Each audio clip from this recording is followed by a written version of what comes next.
ceux qui me connaissent, vous savez que j'adore les histoires glauques, paranormales, et encore plus quand c'est les vôtres. Oui, voilà, il y a 2 angles de caméra pour cette vidéo. Pourquoi, vous allez me dire, quelle est l'argumentation que tu as à nous proposer? Aucune. Vraiment aucune. Je sais qu'il n'y en a pas beaucoup qui me suivent pour ma personne, et je comprends complètement. Moi le premier, j'adore regarder des youtubeurs pour juste le suivre pour ces histoires qu'il raconte, et pas forcément pour sa personne, car souvent les youtubeurs comme moi, storytelling, ne montrent pas trop leur personnalité, ne la mettent pas trop en avant, et moi je vais le faire là. Merci, je voulais vous remercier déjà pour les 100 000 abonnés. Regardez, c'est fou, on a eu le trophée les gars. C'est juste matériel, je suis d'accord, mais je trouve qu'il y a un accomplissement derrière tout ça, derrière ce petit objet en fait. Ça montre aussi le travail qu'il y a eu, et aussi vous, votre engagement sur cette chaîne, car oui, quand vous commentez, quand vous likez, eh bien ça fait évoluer cette chaîne, quand vous regardez même, quand vous prenez juste ce temps-là. Aussi, une autre aparté, merci beaucoup pour l'accueil que vous avez fait à mon court-métrage. Bon, c'était du coup, voilà, un petit prank. Au début, ça commence en interview et paf, ça passe en court-métrage hyper produit, enfin moyen-métrage plutôt. Les retours ont été fous, je n'ai jamais reçu autant de commentaires à la seconde. Donc pour ceux qui l'ont pas vu, ben, je vous mets le lien juste là, ou là, ou là, impossible de le mettre là. On commence les amis avec la première histoire, qui est celle de Jericho. Jericho, je ne saurais jamais dire son prénom, vous allez voir pendant toute la vidéo, je vais sûrement me tromper. On va l'appeler Jericho, pour des raisons de simplicité. Bonjour Léo, tu peux m'appeler Jericho. Je sais, ce n'est pas très féminin, mais c'est mon pseudo d'écrivain XD. J'ai découvert ta chaîne très récemment et je me mets donc à jour sur toutes tes vidéos qui sont extraordinairement intéressantes. Merci beaucoup. Je trouve le monde du paranormal très fascinant, mais je t'avoue que, pour ma part, il me fait extrêmement peur. Ce qui m'est arrivé ne contient pas d'apparition ou quelque chose de fou, mais c'est quand même très perturbant et j'aimerais avoir ton avis sur le sujet. Je vais d'abord poser les bases pour ne pas te perdre dans le récit. Depuis mes 6 ans, ma mère est en couple avec mon beau-père, un homme plus âgé, 12 ans de plus qu'elle, avec qui je ne me suis jamais entendu, jusqu'à ce que je quitte un jour la maison à 20 ans. Mon beau-père avait 4 enfants quand ma mère l'a connu, 3 fils et une fille. Et parmi ces 4 enfants, nous voyons beaucoup l'un de ces 3 fils, que je vais appeler Charles, pour des raisons de confidentialité. Ce Charles avait 4 enfants aussi, 3 filles et un fils, d'environ mon âge. Donc tu vois l'écart de génération. En fait, Charles pouvait aussi bien être mon beau-père. Mon histoire se passe lorsque j'étais au lycée en classe de première. À l'époque, je vivais chez ma mère et mon beau-père, avec mes 2 petites sœurs. Et nous allions donc au lycée ensemble. Ma mère nous déposait et venait nous chercher en voiture. À savoir que je suis écrivain, j'ai commencé à écrire à l'âge de 13 ans. J'en ai 32 aujourd'hui et je suis maman de 2 princesses. Et lorsque j'étais au lycée, je n'étais pas encore équipé d'un ordinateur. J'écrivais donc sur un cahier, au calme, dans ma chambre, et utilisais un dictionnaire pour m'aider avec les synonymes. Un jour, j'étais tranquillement en train d'écrire mes petites histoires, j'ouvre mon dictionnaire, comme à mon habitude, pour chercher un mot. Et en l'ouvrant, sur une page au hasard, de manière très étrange, je ne me sens pas du tout à mon aise. Sur la page de droite, en bas, était inscrit le nom de François Villon. J'étais dans la lettre V à la page 1703 et la définition indiquait que le poète était français. Et il y a un extrait d'ailleurs de son poème, La Ballade des pendus, avec cette image. En la regardant, je ne me sens pas bien, mais je ne sais pas pourquoi. Alors je passe vite à une autre page et continue mon écriture. Et cette sensation va revenir plusieurs fois pendant plusieurs jours. Dès que j'ouvre mon dico, je tombe automatiquement sur cette page. Et toujours sans le savoir, j'ai cette espèce d'angoisse qui me prend sans savoir d'où ça vient. Quelques temps plus tard, ma mère vient me récupérer au lycée. Je monte dans la voiture, elle démarre, elle me dit « Je vais te dire un truc, Charles s'est suicidé. Il s'est pendu dans son garage. » Ça a été un choc. Parce que j'ai aussitôt fait le lien. Ensuite, je me suis demandé pourquoi moi. Et c'est là que le chiffre 3 m'est apparu comme le fil rouge de toute cette histoire, qui a commencé par le dictionnaire. Il était daté de 2003, l'année où je suis rentré au collège, où on nous offre un dico en fin de CM2. C'était la page 1703, il y avait 3 pendus sur l'image, vous avez compris. Il y avait tout le temps ce chiffre 3 qui revenait. Et en plus, le pire, c'est que c'est pas arrêté là apparemment. Je suis remonté encore plus loin en faisant une liste. Charles faisait partie d'une fratrie de 4 enfants, dont 3 hommes. Il y avait 3 enfants, dont 3 filles, il était avec sa 3e femme, et mon beau-père a perdu ses 3 fils. Accident de voiture, suicide de Charles, et cancer. Puis j'ai étendu la liste en rapport avec moi, avec des éléments de l'époque et d'aujourd'hui. J'ai 3 sœurs, 2 plus petites et une grande, mais nous n'avons pas le même père. Je suis le 2e enfant de ma mère, mais officiellement je suis la 3e, parce qu'elle a eu une fausse couche avant moi. Mon beau-père est le 3e homme avec qui ma mère a fait sa vie. Mon conjoint est mon 3e homme. En 2023, cela fait 13 ans que nous sommes ensemble, et mes anciennes relations ont duré que 3 mois chacune. J'ai eu 3 voitures avant qu'on en achète une en commun avec mon conjoint. Je me suis fait braquer ma voiture 3 fois en moins de 3 mois. Avec vol de tout ce qu'il y avait à l'intérieur la première fois. J'ai eu 3 emplois après avoir passé mon BTS, dernier diplôme, que j'ai débuté en 2013. Après avoir déménagé dans une autre région et galéré à retrouver un emploi, j'en ai retrouvé un et 2 autres se sont enchaînés. Et aujourd'hui, je suis toujours en poste sur le 3e emploi. Nous habitons actuellement dans notre 3e logement en commun avec mon conjoint. J'ai loué 3 logements avant que nous n'achetions notre maison actuelle. Mon conjoint fait partie d'une fratrie de 3 personnes. Sa sœur cadette a 3 filles. Sa sœur aînée a 7 enfants, dont 3 garçons. Au moment où je vous écris, nous sommes en 2024 et ma fille aînée est rentrée en 3e année de maternelle. Sa petite sœur est née le 03-03-2023. Elle devait pourtant naître le 7. Leur prénom commence par un C, 3e lettre de l'alphabet, ce à quoi je n'ai pas fait attention jusqu'au moment où je t'écris ce message. Et je pense honnêtement que j'en ai oublié. Mais tu vois le truc. Cette histoire me trotte encore dans la tête après toutes ces années. Et j'ai eu envie de te la raconter pour savoir qu'est-ce que tu en penses. Est-ce que je psychote ou il y a un lien quelque part? Il ne m'est plus rien arrivé de similaire depuis ce jour. Et je n'arrive pas à dire si le chiffre 3 me porte bonheur ou malheur. Je te fais plein de bisous et continue ce que tu fais, c'est génial. Et bien écoute, merci, je te fais aussi plein de bisous, merci pour ton témoignage. C'est l'un des plus fous que j'ai reçus de ma vie. Qu'on soit honnête, qu'on soit transparent avec tout le monde. Alors moi je suis un peu d'accord sur la fin de ton message, je pense qu'on est dans de la psychose. Est-ce que ce serait pas ton subconscient qui s'est focalisé sur le chiffre 3 et qui à cause de ça t'aurait fait développer, je sais pas moi, des tocs et tu te serais tout le temps arrêté sur le chiffre 3 dans toutes les choses de ta vie, mais sans le faire exprès avec ton inconscient, ton subconscient? Je sais pas du tout, ça peut être une théorie. Après j'attends les avis de personnes qui seraient calées dans le domaine, dans la psychologie humaine. Pourquoi cette personne tombe tout le temps dans sa vie sur le chiffre 3. Après, ce qui me paraît un peu étrange, c'est que ce n'est pas du tout elle en fait qui définit ses probabilités, c'est souvent à cause d'autres personnes, d'autres individus. Pour moi, c'est juste une pure coïncidence en fait. Mais une coïncidence qui arrive à une personne, et cette personne, c'est toi, Jericho. Ou peut-être c'est paranormal, c'est vrai que l'histoire du pendu m'a pas mal effrayé. Est-ce qu'on a un rapport aussi avec le paranormal, le surnaturel? Est-ce que tu es maudit par le chiffre 3? Est-ce que dans ta famille on a pu faire des rituels sur des chiffres, comme le 3 par exemple? Ça me pète le crâne, vraiment, j'ai pas d'explication. Est-ce que vous en trouvez une en commentaire? Moi j'en ai pas d'autre que ce que je viens de vous dire. Pour moi c'est de la psychose ou... malheureusement une entité qui, peut-être, adorait le chiffre 3. Mais en tout cas j'espère qu'on aura des scientifiques en commentaire ou des psychothérapeutes, analystes du cerveau qui pourront nous aiguiller sur une théorie rationnelle sur cette histoire. En tout cas j'attends vos commentaires et on passe sans plus tarder à la 2e histoire.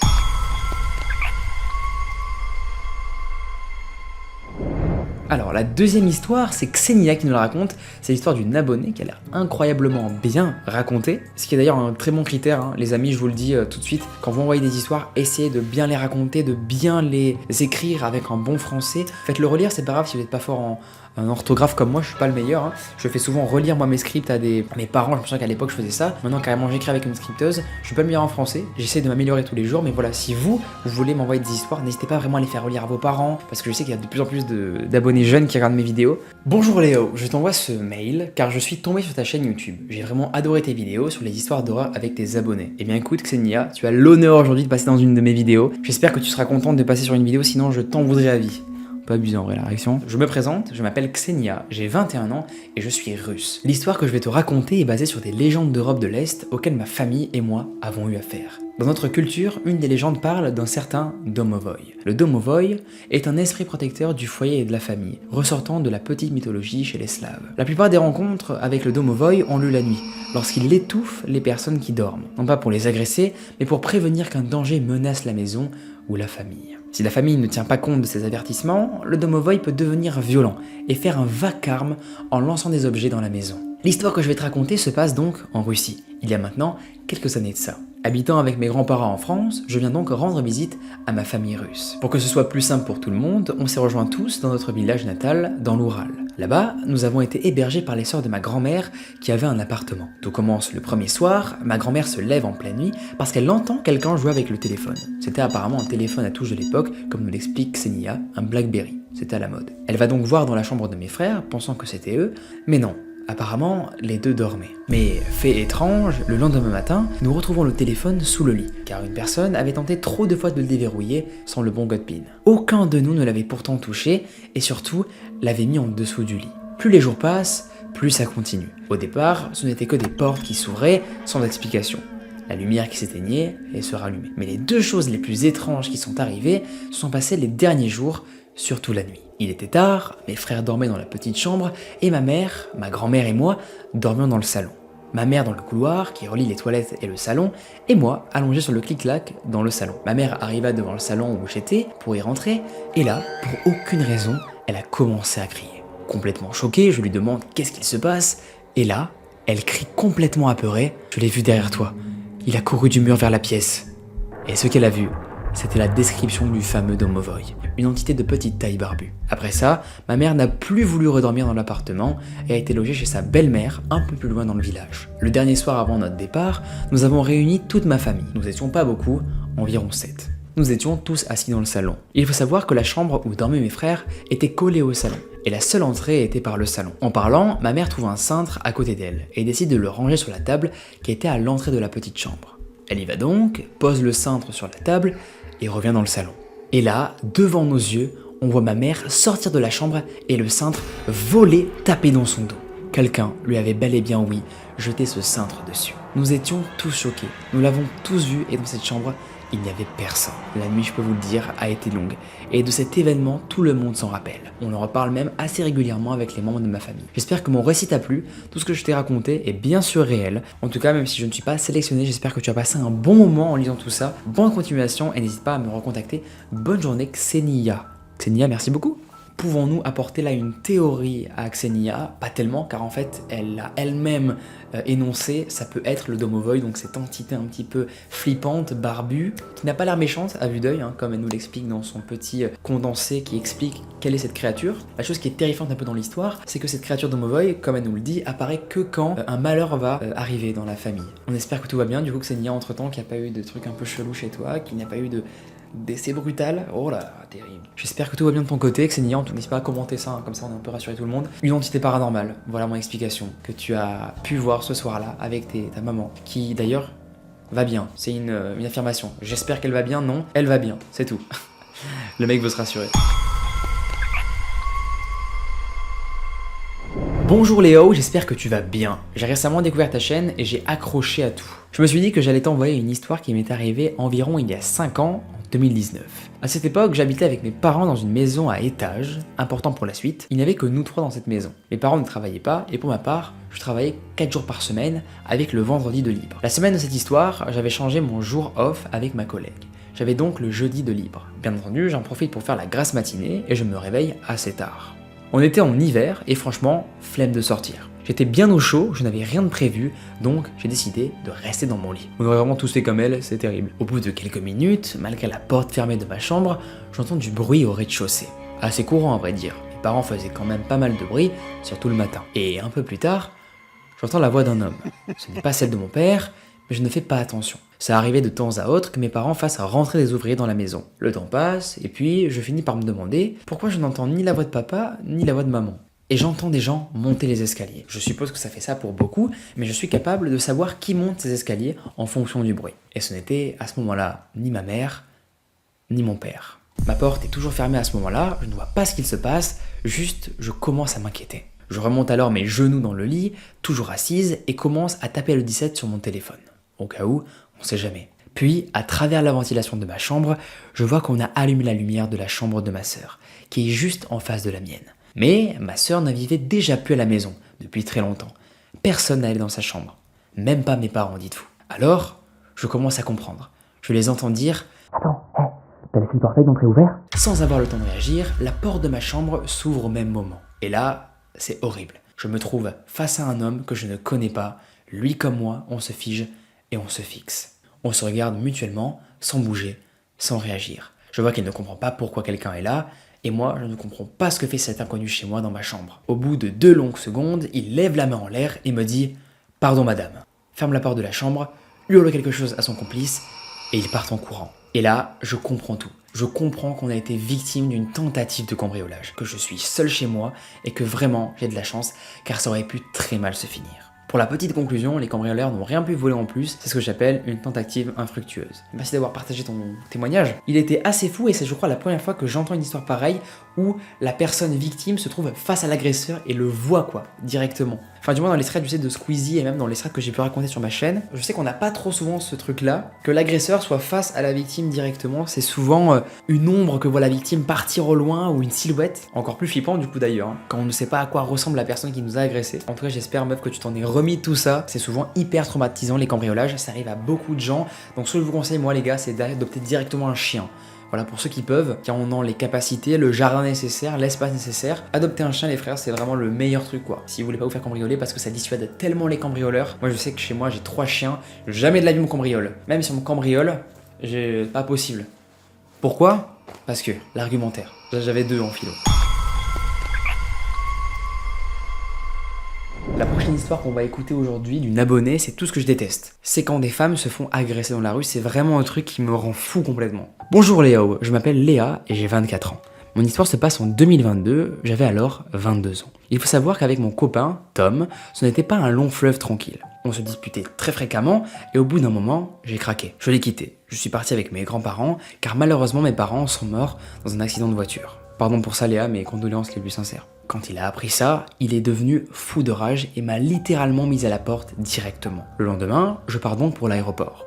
Et quand j'arrive devant, je me sens observé par quelqu'un. Je n'arrive pas à comprendre ce qui se passe car quand je me retourne, je ne remarque rien du tout. Je continue alors pour m'avancer vers un restaurant ou aller manger avant mon départ. Et là, quand je prends ma commande, je sens toujours cette sensation très bizarre d'être observé. Je finis par me retourner et là, surprise, je vois qui? Tom. Il me fixe droit dans les yeux et cela me met très mal à l'aise. Je pars donc très vite avec mon sac de nourriture à la main. Et là, dans ma tête, tout va très vite. J'ai cette impression horrible qu'il est en train de me suivre. Alors, je cours de toutes mes forces. À l'heure de l'embarquement, je fonce vers la porte. J'entre dans l'avion le plus vite que je peux et là, ouf, je ne le vois pas dans le vol. Le vol se passe hyper bien. Aucune trace de lui dans l'avion. Quand j'arrive chez mes grands-parents, tout va bien. On se retrouve, puis vient le moment d'aller se coucher. Je me prépare, puis m'allonge dans mon lit, et là, je commence à entendre plusieurs craquements provenant de ma fenêtre. Je dirige alors ma tête naturellement vers l'ouverture, et je vois une silhouette. Et cette silhouette, elle tient un objet qui ressemble à un couteau. Ce moment se passe tellement vite que je n'ai même pas le temps de deviner qui est la personne qui tient ce couteau entre les mains. Je n'ai pas le temps de réaliser pour une bonne raison, c'est que je me suis directement précipité dans les escaliers pour appeler mes grands-parents. Ils finissent par arriver dans ma chambre, mais quand ils regardent par la fenêtre, il n'y a personne. Aucune trace de l'homme qu'on venait de voir à l'instant Léa. Quand ils s'en vont, je me rendors, et vers 3h du matin, j'entends ma porte s'entrouvrir. Je me dis que ça doit être ma grand-mère qui s'est trompée de chambre, mais je vois des chaussures d'homme. Et je sais à qui elles appartiennent, ces chaussures. Ces chaussures, je les connais très bien, elles appartiennent à Tom. Il tient toujours son couteau dans les mains, il sort de ma chambre et je l'entends appeler des amis. À ce moment-là, je sors très vite mon téléphone et j'appelle la police. Ils envoient très vite une patrouille et heureusement, il a pu être arrêté, ainsi que tous ses amis. Quelques semaines plus tard, les policiers m'appellent et j'ai été très choqué de savoir les intentions qu'avait Tom. Il voulait m'ouvrir le dos, puis m'extraire des vaisseaux sanguins, dans le but de le vendre sur le marché avec ses amis. Il a raconté aux policiers qu'il a fait ça juste par esprit de vengeance. Mais heureusement, mon dos va bien. J'ai dû quand même faire quelques mois avec une psychologue, mais aujourd'hui, tout va mieux. Merci de ta lecture, au revoir. Léa.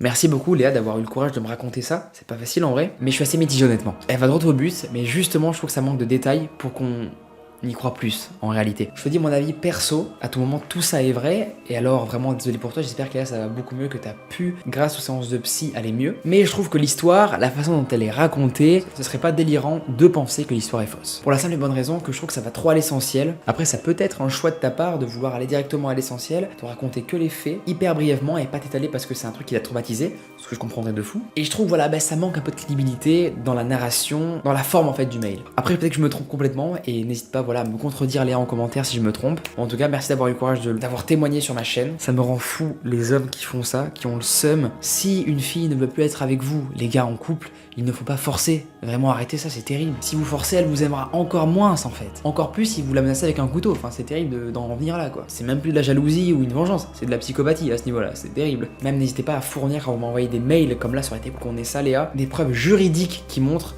qu'il y a eu, je sais pas moi, une intervention de la police, peut-être un journal local qui en a parlé de tout ça, un article, et même si dans ton cas ça n'a pas été autant médiatisé l'affaire, juste envoie des screens qui prouvent cette histoire, ça pourrait être vraiment cool. N'hésitez vraiment pas les gars à fournir des pièces jointes qui prouvent votre histoire, comme ça, eh bien ce sera juste beaucoup plus crédible quoi, pour les gens qui regardent, parce que je sais qu'il y en a beaucoup dans les commentaires qui sont sceptiques, et je le comprends.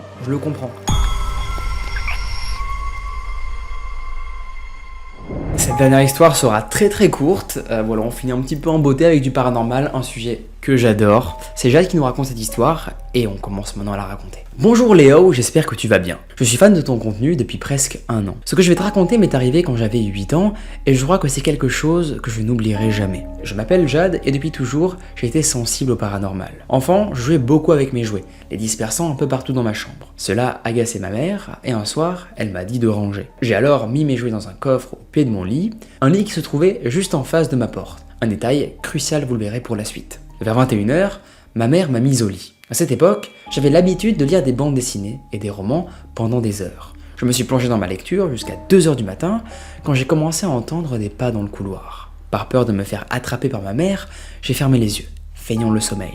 Et après quelques minutes de silence, j'ai ouvert les yeux. La porte s'est soudainement ouverte lentement. Un grincement sinistre résonnait à ce moment-là dans la chambre. La peur m'envahissait. J'ai osé jeter un coup d'œil, mais il n'y avait personne. Mon cœur battait la chamade, mais je me suis remise à lire, cherchant à ignorer l'angoisse. Puis, j'ai vu quelque chose. Une ombre, petite et délicate, s'extirper de l'obscurité. Une silhouette d'enfant qui s'est approchée du pied de mon lit. Mon cœur s'est arrêté. Elle avait pris une poupée, ma poupée préférée. J'étais pétrifié à ce moment-là, carrément les larmes aux yeux pour vous dire. La chambre était devenue même glaciale. J'ai tiré ma couverture sur moi, mais soudain, l'ombre s'est précipitée sur mon lit, se mettant en boule dans une position fétale. À ce moment-là, la peur m'a submergé et j'ai perdu connaissance. Le lendemain, je me suis réveillé, ma mère visiblement agacée. Elle m'a dit que j'avais joué pendant la nuit. Je lui ai assuré que non et je lui ai dit que je n'ai fait que lire. Elle m'a alors demandé pourquoi mes jouets étaient éparpillés partout et pourquoi ma poupée était sur mon lit. Je lui ai juré ce matin-là que je n'y étais pour rien. Mais malheureusement, elle ne m'a pas cru. Je ne peux pas expliquer ce qui s'est passé cette nuit-là. Je sais que ce n'était pas une paralysie du sommeil, car j'étais consciente, capable de bouger et de pleurer. Mais la présence de cette ombre demeure gravée dans ma mémoire, et chaque nuit, je scrute l'obscurité, craignant qu'elle ne revienne. Waouh. La Jade là, elle nous a vécu le Annabelle 1, qui nous a hanté pendant nos meilleures soirées films d'horreur. Cette histoire ne peut que être vraie. Je me base quoi ? Seulement sur l'orthographe. Il faut pas faire ça, Léo. Il faut vraiment pas, ne faites pas ça en vrai. Car les gens peuvent vous duper si vous vous fiez que à de l'orthographe. Ce serait terrible. Le mec beaucoup trop influençable. Est-ce que tu ne serais pas somnambule, Jade ? Est-ce que ce ne serait pas toi qui aurais déplacé ça ? Est-ce que ce ne serait pas une pote à toi qui t'a fait une farce ? J'imagine que non, comme tu étais seul à ce moment-là. Tu n'aurais pas lu tranquillement et invité une amie à ce moment-là. Pas du tout cohérent. Non, pour moi, ta maison est hantée. Tout bonnement. Et j'attends votre avis sur l'histoire de Jade, votre théorie. Est-ce que vous pensez que c'est explicable rationnellement ou est-ce que c'est une petite fille qui lui a rendu visite ce soir-là, qui voulait combler un rêve qu'elle n'avait pas pu faire dans le monde des vivants ? Le pire, je crois, dans l'histoire, en fait, c'est que la petite s'est mise en position fétale dans son lit. Oh, ça met des frissons. Imaginez-vous, vous êtes dans votre lit et vous voyez une petite fille se mettre en position fétale. C'est ça qui me terrifie le plus. Le fait qu'elle se mette comme ça, c'est moi l'élément déclencheur qui me fait peur, quoi. Bonjour Léo, je m'appelle Estelle. J'ai 15 ans et je viens juste de découvrir ta chaîne. Et j'aime beaucoup ce que tu fais. Merci beaucoup Estelle et bienvenue sur la chaîne. Je m'excuse d'avance pour les fautes d'orthographe. Je suis le premier à en faire donc on t'en veut pas du tout pour ça Estelle. Depuis que je suis petite, j'ai déjà vécu pas mal de choses étranges et paranormales. De plus, j'ai fait beaucoup de rêves prémonitoires. Au début, c'était des rêves assez soft, comme rêver d'une note, d'un événement qui allait se produire ou encore de quelque chose que j'allais manger au self le lendemain, etc. Sauf que 2 m'ont énormément marqué. Pour mettre un contexte, pour le premier, chez moi, il y a 3 chats et durant l'été de 2023, un a disparu. On s'est beaucoup inquiété et on l'a cherché. Une nuit, je rêvais que ce chat revienne chez nous et que ma mère avait prononcé quelque chose de particulier. Mais aujourd'hui, je ne m'en souviens plus, désolé. Le lendemain, je me remémore mon rêve sans y prêter attention, la journée se passe normalement, et dans l'après-midi, je suis au téléphone avec une ancienne amie. Et d'un coup, j'entends ma mère me dire quelque chose. Ça m'interpelle aussitôt, car c'est exactement les mêmes paroles que dans mon rêve. Je la rejoins rapidement pour voir ce qu'il se passe, et là je vois que mon chat est revenu. Je ne sais pas si c'est une coïncidence, mais je trouve ça assez bizarre.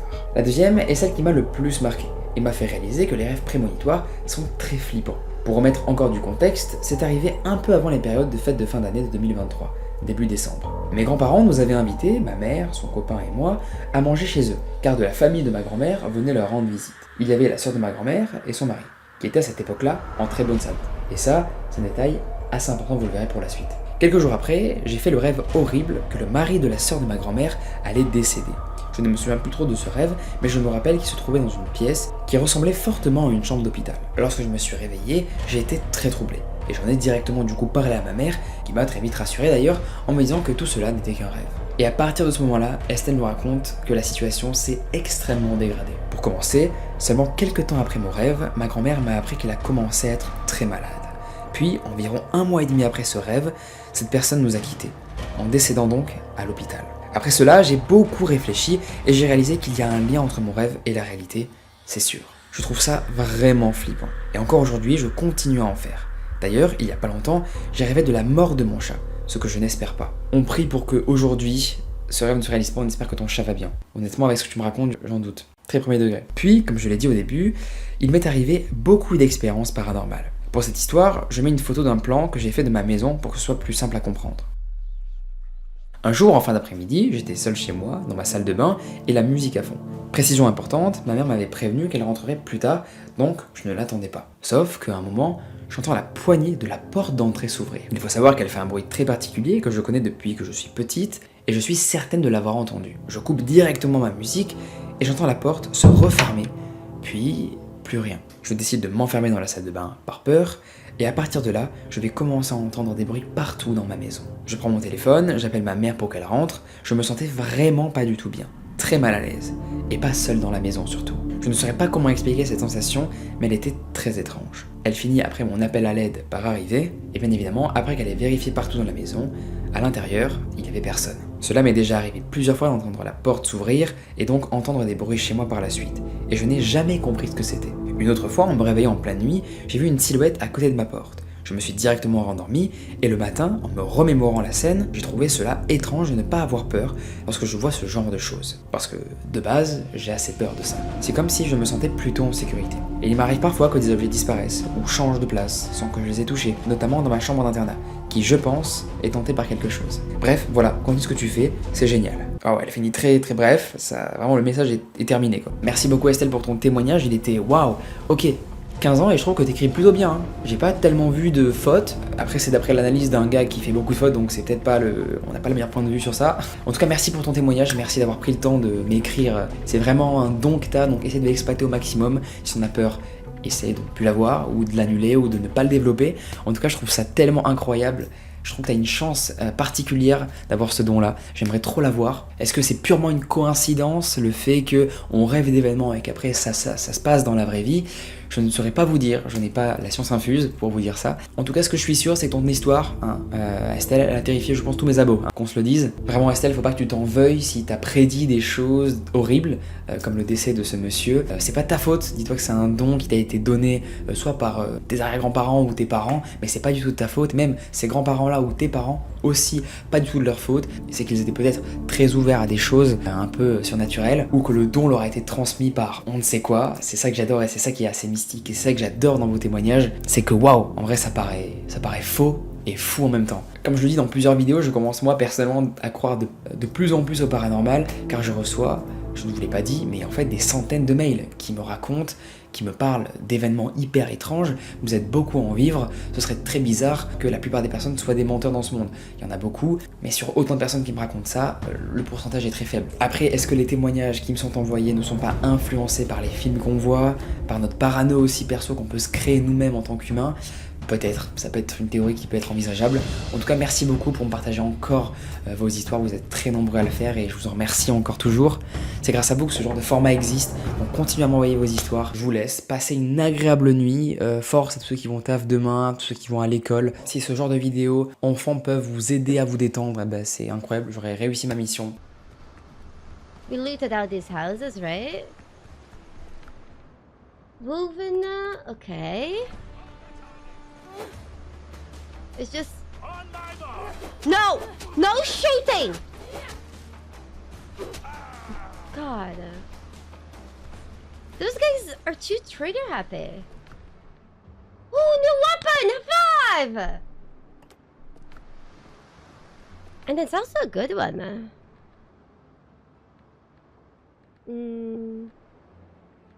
Ours does more damage though.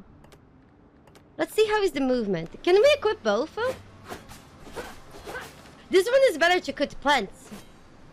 Can we dual wield? Wouldn't that be sick?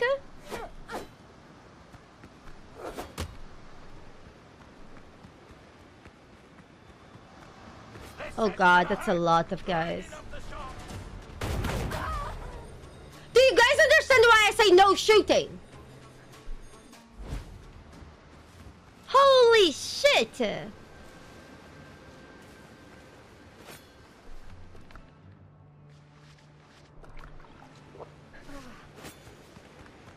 Just dodge! Dodge! Gosh! It was indeed a firing squad. You know what?